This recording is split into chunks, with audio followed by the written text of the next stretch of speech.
Hey, everybody. Thanks for joining. Appreciate you taking the time out and hope to find it to be safe and healthy. So I'm going to do a little bit of a condensed version of the market and what's happening. There have been some fundamental shifts, so I think it'd be good just to run through them. Two of the key measurements that we're looking at are that outbound tender volume index. It really plummeted all the way down to about 8,500. And this is an index off 10,000. So consider 10,000 sort of a normal freight market. This dropped down to 8,500 just about a month ago, on April 22nd. And now it's back to just about 10,000. So we are seeing a definite tick in volumes. And that's going to be directly correlated to a couple things, right? We are in full produce season mode. So we'll talk about that a little bit. There is a slight uptick in import volumes, and we'll talk through that as well. The other index, the outbound tender rejection index. So this was as high as 20% or just under. And most recently, we're just creeping up to about 3.5%. So this is still a very loose market, but we are seeing spot rates begin to creep up. The national average spot rate for dry vans right now is at about $1.55 per mile. That's only up a penny from the last time that we talked. But you can see some of the stuff is starting to materialize. Same trend for reefers at $1.97. Last time we talked, it was $1.96. Flatbeds jumped up a little bit more significantly from $1.81 last time to $1.87. And a lot of this is just corresponding to states beginning to reopen. The dry van load to truck ratio, this is continuing to climb pretty significantly too. So last time we looked at it, it was 1.48. So that's how many loads there are per available truck. It's up to 1.72 right now. And the tightest capacity that we're seeing right now is in California, Texas, and the South Central U.S., and then the Southeast U.S. and the Gulf regions. And that's pretty indicative of what we're seeing with new states opening. And some of the produce stuff, although that stuff typically moves on reefers. Reefer, same trend. The load to truck ratio now is up to 2.87. It was 2.59 last time that we talked. And the tightest capacity is California, Arizona, Texas, Florida. That's almost 100% produce driven right there. Arizona and Texas, a lot of the produce that we import is coming up through Mexico. And those are going to be some of the border points where it crosses.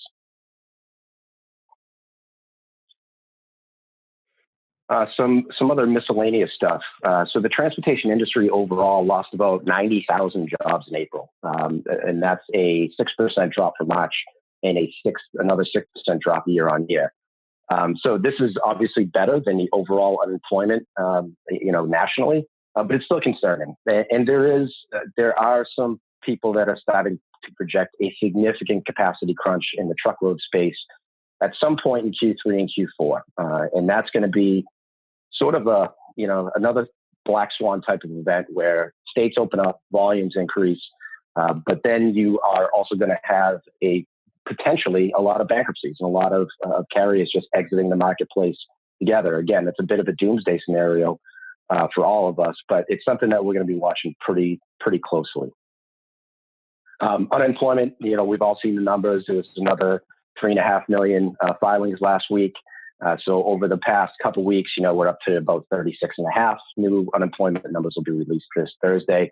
Hopefully we continue a downward trend now that states are reopening, but more to come on that. Some other, encouraging news, as most everybody's aware, the automakers are starting to reopen, in the beginning, first, second week of May. So Ford, GM, BMW, Honda, Hyundai, all these are back up and running now. And that's good news for all of us, obviously, from an economic standpoint. On the international side, so the big thing in ocean freight right now, it continues to be the blank sailings through Q2. But we are seeing a little bit of an uptick. So some of those blank sailings have actually been reinstated by some of the carriers in the Trans-Pacific eastbound trade. So that's encouraging as well. Rates are ticking up a bit. So it's around, say, from Southeast Asia to the West Coast, it's around 1,700 per FEU. So fairly flat week on week. It's up a couple $100 since March. But all that is just from the carriers just driving out that available capacity through the blank sailing strategy. So we expect more blanks, to continue all the way through Q2. And Maersk Line alone, so largest ocean ocean carrier in the world, they already have 140 blank sailings alone in Q2, and they project that demand's dropped off 20 to 25%. And you're going to continue to hear that 20 to 25% range in drops in volume too. So when I read the port analytics reports that come out, that's about where it is, around 17 to 25% drop in volume year on year. Fuel. So the price of diesel dropped again. So this is now 19 consecutive weeks of declining pricing. What we are starting to see now, though, is the price of the very low sulfur fuel oil. So that's the bunker used in the ocean freight space, and the high sulfur fuel oil is now starting to uptick. So we saw a slight rise from 260 per metric ton on very low sulfur fuel to 278 as of yesterday. Again, significantly down from where it was in January, where it was around $700 per metric ton. The high sulfur fuel content, again, up a bit. It was 228 per metric ton. And then just yesterday, it was up to about 239. The price of crude, both the WTI and Brent, continues to rise too. Obviously, this is all going to be tied to factories opening up, states opening up, et cetera, et cetera. So we're up to $29.65 on the crude and a $34.82 on the Brent. What was interesting too is that the gas that you and I pay at the pump to fill up the cars, that actually rose week on week, even though we're still seeing declines in the diesel space. Then one other interesting tidbit of news that popped up yesterday was just around Uber. So when we talked a couple of weeks ago, Uber had laid off 3,700 people, and they went through and they did another layoff of 3,000 people. And they were very specific to call out that they're examining all of their business. And they specifically called out the freight brokerage operation that they have set up. So they didn't go so far as to say we're thinking about abandoning this, but they also didn't say that they were going to reinvest heavily and continue to prop this up. Most of us know that Uber came in, dramatically undercut pricing to gain some market share. And we see it as we manage RFPs for our clients that as Uber participates for negotiated pricing, their pricing recently is not any more competitive than most of the other carriers that we see out there. So there's definitely been a shift in mentality and approach in how they look at their pricing. So those are some of the key things that are on our radar now. Maybe just one more bit about air freight. PPE is still prevalent in the market. That's driving a lot of the air freight volumes. What we're seeing in terms of capacity. So places like Shanghai and Hong Kong, we're actually seeing reductions in rates there.